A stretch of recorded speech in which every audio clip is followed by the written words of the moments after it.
Magandang gabi po sa ating lahat mga kabayan. Nandito na naman po tayo. Nagkaroon ng oras para harapin itong mga balikbayan boxes natin na marami na naman po ang nagsidatingan. So sa katunayan po mga kabayan, nandito nakalista kung sino po yung nakauna, no? Nauna nating na-receive at naunang nagpadala sa atin. So yung season ay tapos kay Ma'am Mel Chitero naman po mga kabayan, nung unang padala po niya ay na-unboxing na rin po natin yon. Tapos yung pangalawa, ito po yon kasi pangalawang beses na po niyang nagpadala. Tapos kay Ma'am Cathy Cleveland, na distribute na rin natin, na-unboxing na rin natin yun, yung mga maraming gamis, na ang dami, ang sasarap ng mga gami. Mami Dino, yung mga candies na iba't ibang kulay. Tapos, ang bubuksan po natin ngayon ay kay Ma'am Tero na pangalawang padala niya. Tapos itong tatlong big boxes na nagagaling po ito sa kay Ma'am Arcely Abaya from Winnipeg, Canada. Tapos yung kay Ma'am Nati. Kay Ma'am Nati naman po mga kabin, nakabukas na yan. So mamaya titinan natin kung anong laman. Kasi kinuha ko yan, pinick up ko yan doon sa mismong San Nicolas, Pangasinan. Kasi may bawas na po yan. Kaya nakabuyang-yang na. Okay, so titinan natin. Gaya ng sinasabi ko, hindi lahat ng mga padala ng mga boxes natin ay sabay-sabay natin mabuksan. Kung kailan lang po tayo magkaroon ng time tulad nito mga kabay na kahit paano ay masingit po natin. Then, mga kabayan, bubuksan natin, unboxing natin kung anong laman. Kung walang pangalan, matik po yun doon sa mission natin tuwing December na ginagawa po natin mga kabayan. Tapos kung sino po yung naka-specific dito, syempre, ibigay po natin. Pag wala, ay ibigay natin sa papantry natin tuwing Disyembre po yan. Magpapakain tayo, mamigay tayo ng bigas, mamigay tayo ng mga cash, mamigay tayo ng mga ito, no, iba't ibang klase na nanggagaling po sa balikbayan boxes natin. So yun po yung ginagawa natin. Kung ano po yung ginawa natin last year ay yun po ang gagawin natin itong December mga kabayan. Okay? So pasensya na, may mga boxes pa. Sunod-sunod ko lang po yun. After nito, mag-unboxing pa tayo kasi may mga dumarating pa. So, basta pagkaya natin. Okay? So, let's proceed muna tayo sa unang box natin. Galing ito kay Ma'am Mel Chitero. Maraming salamat po. Okay.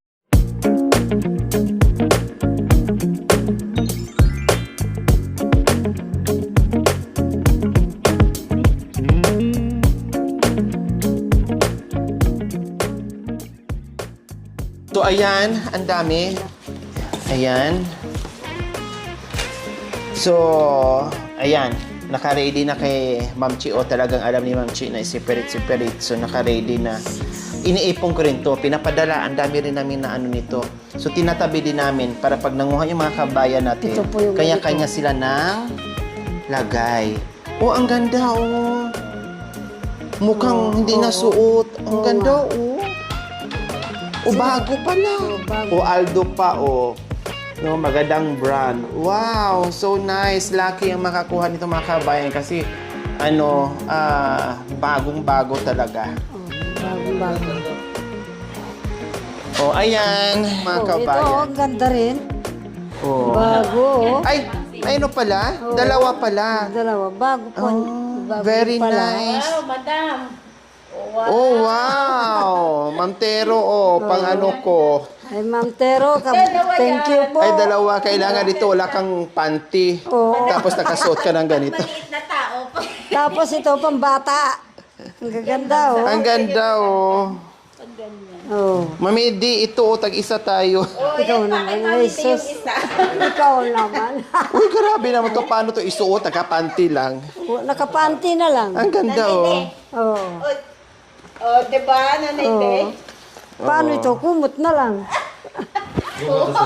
Meron dalawa yan, Mami Di. Ayan, oh, yung isa. Halos hindi na suot, mga kabayan. Oh, diba? O, may mga bag pa. Maraming salamat po, Ma'am. Ang gaganda. Wow. Oh, diba? Thank you, Oh, ang thank you ganda, po. oh. Kadami. Ang ganda ng bag. Oh, dito. Antay. O mga bago, mga kabayan, may mga tag pa, o. Ang gaganda, o. Swerte ang makakuha Bang of nito. ano? Bimpo Guam. pa. Oh, may mga bimpo-bimpo pa. Oh. Nanay D. Oh, ang cute ng ano. Cute na, cute. Ito yung ano niyan, Paris. Tapos ito, ay ano to? Kulambo? Kulambo? Opo, muskatero po yan na. Oh, kulambo nga. Palambo po yan. Oo. Ah, ang Alin? cute. Ayo. Kulambo, parang mabigyan ata nito si Mami D. Tama ba ako? No? Si Mami. Ay, ang cute! Si Ba? Mosh Mosh. Ma'am, ang ganda pala oh. So, ayan po mga kabayan. Sabi kasi ng ating sponsor, marami daw newborn. Thank you po. So, titinan natin kung sino yung mga ITAS na, or hindi ITAS na bagong panganak. So, mabibigyan natin. So, isiperit Tagalog, natin oh. pang newborn para madaling hanapin. No? Mataas At ka, oh. para Pambuntis. dukot-dukot na lang tayo na hindi tayo Apo. magkahalungkat. Kumuha ka ng plastic na doon natin to ilagay sa isang kahon puro newborn para pag pila sila yung mga nanay bagong panganak dito kay pila-pila. Ayan, may newborn kasi dito mayroong isang kahon dito na puro newborn, so segregate na natin. Oh, pwede. Ano pang mga ano? Ayan yung pagpiloto yo. Ay, Mami D, kasya sa'yo to, oh. Ayan, ha? Bagay kay Mami D yung mga ganyan-ganyan na damit. Oo, donyang-donya siya. Donyang-donya. Akala mo hindi siya baluga. Diba? Tinan mo. Yan, sa'yo na yan. Hingiin natin ni Ma'am Che yan. Saka ito. Ay, sa Ma'am akin Che, ito. ha? Kay Mami na lang to kasi bagay sa itong short, sa'yo na rin yan. Oo nga. Tika So, kasi. ayan, mga ayan, nung cute to. Ito hindi naman to pang newborn, pang baby talaga. Pampiloto. Balabal yan, Cha. So, ayan. Ang daming mga cute-cute. Ang cute, oh. Pantulog. Ang ganda ko. Oo. Oo, pang ano siya, oh. Ang bag din yan anak ko. Ito. May puso-puso pa. Tapos, pagkatapos lahat-lahat mabuksan namin mga kabayan, ang ginagawa pa namin ito, sinisipirit pa namin yung pambabae, panlalaki, pang-boy na pangbata, pang-girl na pangbata, para isang lagayin ko na hindi na sila magkal-kal-kal-kal-kal-kal. Isang linyahan na yon, dampot-dampot na lang sila para hindi sila mahirapan. Ganun po ang ginagawa namin.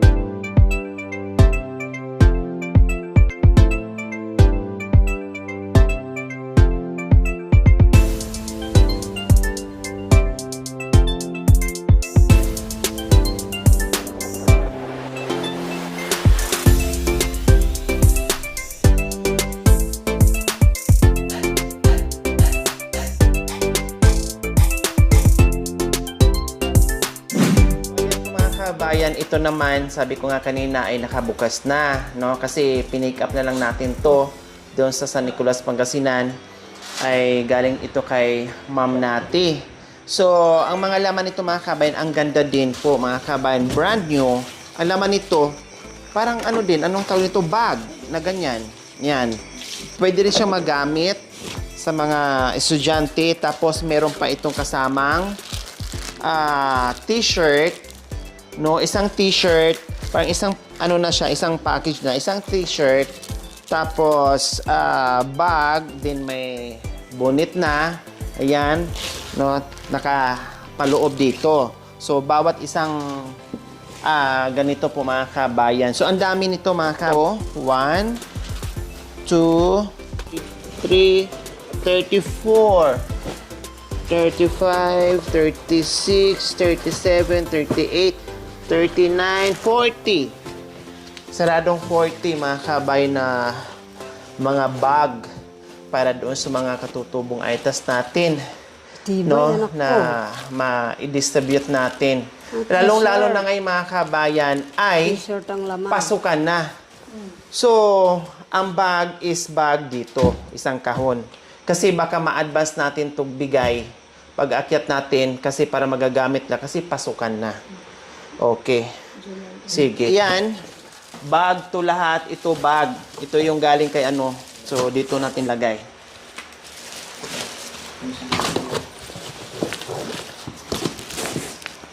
Para to sa isang bigayan na puro bags mga estudyante natin. Yan. Okay, so ayos. Ito naman ay galing kay Binabaya. So hindi ko pa alam dito kung saan dito yung puro newborn. Kasi yun ata ang pagkakaalam ko. Okay, so buksan muna natin ito.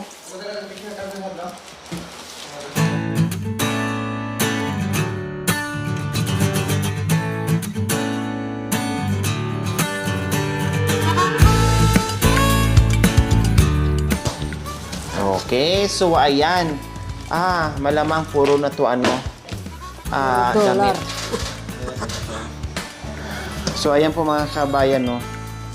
Very slightly used. No, ayan no, ang dami. Very slightly used yung mga ano, Bata. yung ayan no, katulad niyan. Akala mo naka-ano na siya. Ayan no. May bagong. Tapos may bagong medyas. Sa mga estudyante, no? So saka na lang separate natin. Ilagay natin doon.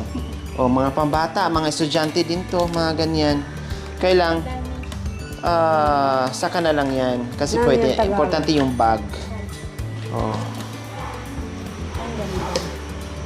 Ang cute di ba? More more pang bata, dalagingging. Ganyan. Swak na swak doon sa mga aitas. No? Ang dami. Super duper ang dami. Yung, di ba yung Ayan, no. anak na Aita na bulag Sunod-sunod. Opo. Sizes. So, hindi ko na siya tanggalin mga kabayan. No? Kasi naka-file na ng maayos. Ganito naman lahat. So, hindi ko na siya tanggalin, ha? No? Nakaayos na eh. Nakaayos. So, lagyan na natin dyan. Hayaan na natin siyang ganyan. Wala naman na naka-specific kung kanino. Basta malaya tayong magbigay kung kanino doon sa mga to. Equally yung bigay natin. So ganyan. Pang bata. So, wag na natin tanggalin ha, mga kabayan. Next, proceed tayo sa ang ganda ang Kagaya cute. nung- Pang simba, pang lakad, Kagaya nung anything. Balik mo lang. Yan. At least nakita natin yung laman na walang Hindi pa. Oo. Number 1 naman, no? Number 1 po yung ano niya. Number 1 yung number niya. Saan? Ito, Number 1 ba to? Number 1 po, opo. Saan? May nakasulat na 24. 24. Hindi, may nakasulat sila. Saan na number 1? Ito po. Oo. Ito parang ito yung number 1 na pang newborn. Opo. Ito nga. Nasaan yung pang newborn? Ito po. Ayan, o. Ayan, Kunin mo siya. Yung newborn na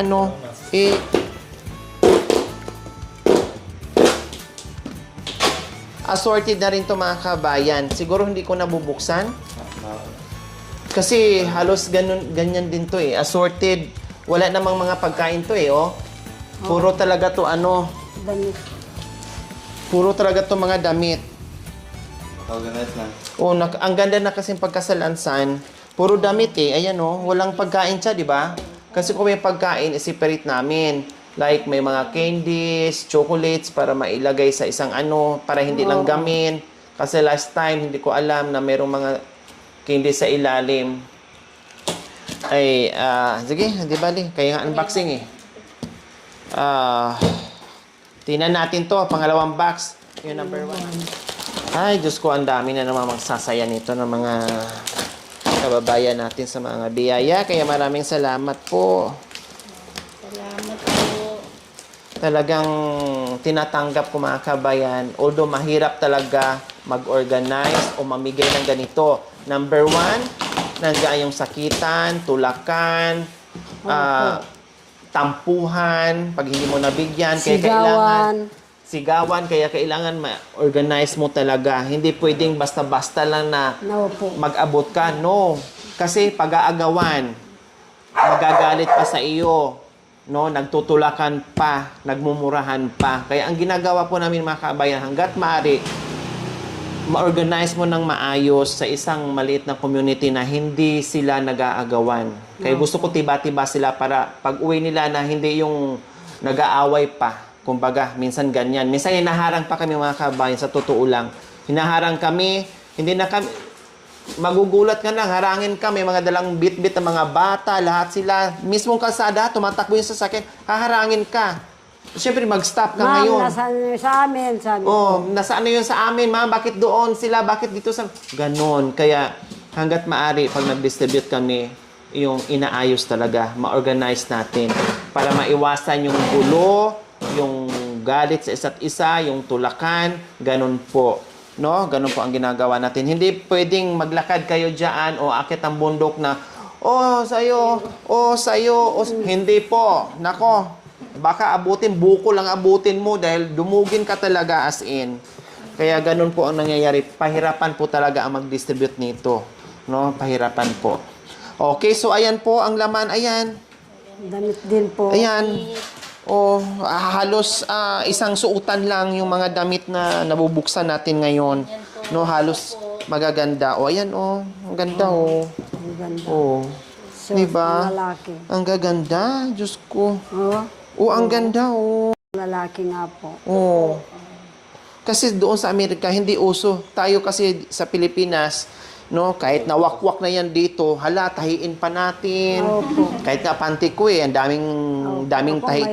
mahilig akong manahi. No, ganyan.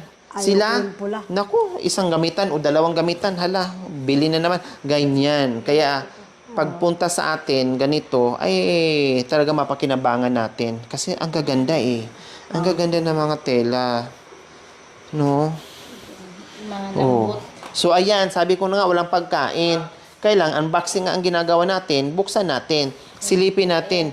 Ang dami. Talagang maayos yung pagkasiksik. No? Kaya ang laman ay ang dami-dami. Maganda. Oh, so, ganyan po ang mangyayari dyan. Oh, pagdating ng mga November siguro, segregate na namin to, puro panlalaki, puro pambabae. Para pagdating sa area, ilatag na lang namin ganyan, shh, shh. So, pila sa lalaki, pila sa babae, para hindi sila magkagulo. Uuwi silang walang away, uuwi silang tahimik. Pagdating ko doon sa dulo, walang sasalubong sa akin, madam, bakit ako wala, bakit sila ang dami-dami, walang gaganon sa akin. No, dahil sila ay may bit-bit. Noong nakaraan, mamidi, pag uwi nila, ay kanya-kanya, akala mo naggaling sila sa sapa Nakita na ko naglaba, may luklo-luklong. Opo. Meron pa Sa dito. ilog. Iba pa dito, iba pa yung lukdo, iba pa yung sa bata ng mga Daming pagkain. Ang- Nakita ko nga. pagkain, inuwi nila. Lahat. So sana, hopefully, pray tayo kung nagawa natin last year. So hopefully, magawa din natin this year. No? So far, meron na rin nagbigay ng budget para pang December natin. Shout out po kay Ma'am Nate. Bravo. Thank you po. Meron ng, siya yung kanaunahan nagbigay para pang December. No, binigay yan nung nandito sa Pinas. So, Lori, pang ano mo to sa December natin na yung ginagawa mo tulad last year. So, ayan, may nagbigay na ng $200 as of now. Ayun. Sabi niya, dagdagan pa daw niya. Bahala na si Lord. Opo. May natira pa. Kasi, alam mo mga kabayan, nung kaya ganyan ang strategy ko sa pamimigay. Gusto ko na ilatag ko ng ganyan na sila ang pipili para makuha nila yung kakasya sa kanila. Opo. Kasi may nakikita ako mga kabayan, no? Ako'y nanghihinayang na namigay, dito lang din sa Pilipinas mga kabayan, namigay din ng mga ganito na hindi kasya sa kanila. Nakita ko, tinapon lang nila, tinambak na doon sa likod ng bahay. May mga sapatos, may mga pantalon, etc., etc. Pinicturean ko nga po mga kabayan eh. Sabi ko, sana, kung hindi nagkasya sa kanila, hindi na lang sana tinapon, ibinigay na lang doon sa kapitbahay o sa kakilala na magkasya. Marami namang Diba? malalaking... Ang daming sapatos na sabi ko, Diyos ko, magagamit pa ito sa Kapampangan. school. Nanghinayang ako. So, nung nakita ko yung mga kabayan, sabi ko, nag-decide ako, sabi ko, hindi pala pwedeng basta-basta na lang ibigay doon sa tao na hindi mo alam yung sizes nila kasi hindi rin nila masusuot. Masasayang at ang ending, itatapon pa nila. Then, pahabol ko lang din po mga kabayan, yung mga dilata, yung mga canned goods. Siyempre, dyan sa Amerika, ang sasarap kainin yung mga canned goods pag sanay ka. Pero pag dito mga kabayan, no, hindi nila makakain. Sayang. sayang yung binayad nyo na ilang kilo o sabihin natin isang box ng mga dilata ng mga canned goods na hindi nila kayang kainin, na hindi sila sanay. No, sa atin, para sa atin na sanay tayong kumain, masarap po yun. Pero para sa kanila na first time nila, maitapon. Nakikita ko rin, tinatapon nila. So sayang po. No, sayang talaga. Kung ano lang yung mga dilata na nandito sa Pilipinas na nakasanayan nila, yun lang talaga. Pero pag galing sa ibang bansa, merong hindi talaga, halos lahat ng mga dilata ay hindi nila nagagalaw, hindi nila nakakain. Tinatapon nila, nangihinayang ako. Kaya ang gagawin ko ay pila kung ano yung kaya mong kainin, kung anong gusto mong kainin, kung anong size na kasukat sa'yo, yan ang kunin mo. Yung hindi, huwag. Itira mo kasi ibigay ko yan sa iba. So, yun ang nangyari. May mga natira na inayawan nila, kundi mapakinabangan pa doon sa pipila dahil ang pipila niya baka mamaya may magustuhan o malaki, ganon. So, sila na may mili kung magsukat nila o hindi. Uy, ang ganda, oh. Ang ganda.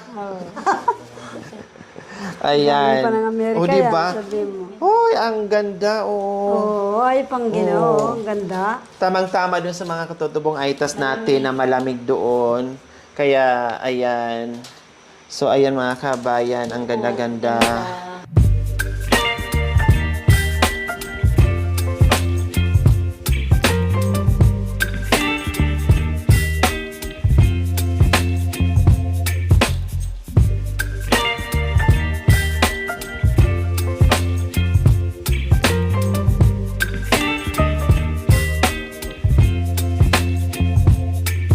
Baby, you give me ice and fire.